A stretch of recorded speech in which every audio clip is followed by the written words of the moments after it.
Hi guys, అందరూ ఎలా ఉన్నారు? బాగున్నారా? నేనైతే చాలా బాగున్నానండి. మా కాకినాడలో చాలా ఫేమస్ అయిన భద్రరావు కారం గురించి అయితే ఈరోజు చెప్పబోతున్నానండి. ఇది భద్రరావు కొట్టు అంటే ఇదేనండి. ఇక్కడ రకరకాల చిల్లీ పౌడర్స్ అయితే అవైలబుల్గా ఉంటాయండి.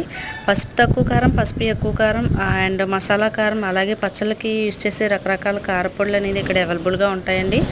లోకల్ వాళ్ళే కాకుండా చుట్టుపక్కల దూర ప్రాంతాల్లో ఉండే వాళ్ళు కూడా ఇక్కడికి వచ్చి చిల్లీ పౌడర్ అనేది బై చేయడం జరుగుతుందండి. అలాగే పెద్ద మార్కెట్లో ఈ సందు లోపలికైతే వస్తే భద్రరావు కారం ఎక్కడంటే కనుక ఇక్కడ చూపిస్తారండి. ఇదిగోండి, ఈయన భద్రరావు గారు అంటే చాలా ఫేమస్ అండి మా కాకినాడకి భద్రరావు చిల్లీ కొట్టు అనేది. అలాగే సిగ్నేచర్ కింద ఏమన్నా చెప్పాలంటే పక్కనే చేపల మార్కెట్ అనేది కూడా ఉంటుందండి. మేము కూడా అలాగే ఒక అర కేజీ కారాన్ని అయితే తీసుకోవడం జరిగింది. అర కేజీ కారం 200 రూపీస్ అయితే ఛార్జ్ చేశారండి. మీకు ఈ వీడియో నచ్చినట్లయితే లైక్ చేయండి, షేర్ చేయండి, సబ్స్క్రైబ్ చేసుకోండి.